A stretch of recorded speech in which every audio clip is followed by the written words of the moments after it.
Welcome to Owen Field, where it was Military Appreciation Day on Saturday, and the biggest appreciation might be reserved for the Air Force football team.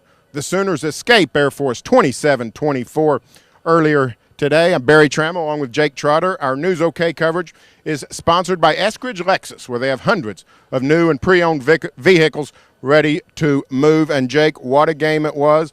For once, the Oklahoma coaches weren't snowing us. This was a stiff challenge. Wasn't a smokescreen at all, and they were worried all week about this triple option. Today we saw why. I mean, this is a football team that's going to win several games this year. They're going to give TCU and company a run for their money in the Mountain West, I think. This is a very difficult offense to stop. They run it with absolute precision, rarely turn the ball over, and Oklahoma's glad this one's done with. This is a rearview mirror game. Bob Stoops and company thrilled that this game is in the past.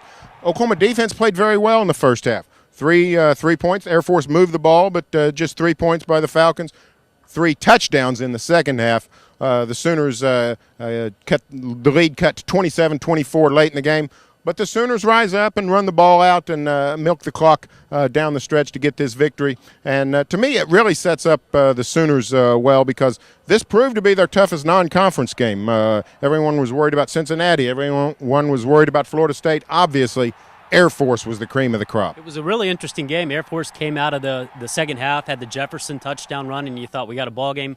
OU took command, was up, I believe, 27-10. You thought, well, the game's over. And the Academy came right back and scored 2 touchdowns to make it interesting. It's a good game for OU in the sense that they were able to win with the game on the line. They had that last drive at the end where they got 2 or 3 first downs to put it away. And like you said before, this was their best non-conference opponent. I thought it was going to be Cincinnati before the season started, but clearly the Academy is the team that OU needed to get past in this non-conference slate. Unsung hero, Jimmy Stevens, kicker, 2 field goals, 1 of 41 yards. Oklahoma, last 2 years, very difficult time kicking field goals over 39 yards. Stevens finds out in pregame that he's going to be the kicker today, nails 2 field goals, difference in the game. He came out in warm-ups and saw Patrick O'Hara was wearing sweatpants to go, I might be kicking today, and Bob Stoops shortly came over and told him so. This was a game last year that OU probably would have lost with the way they kicked field goals, but today with Jimmy Stevens kicking 2, that proved to be the difference. You look at OU's schedule, A&M, Oklahoma State, Missouri on the road, maybe even Cincinnati next week. They're going to have to win some close games if Utah State and Air Force taught us anything, and you got to have a good, reliable field goal kicker. Maybe OU has one.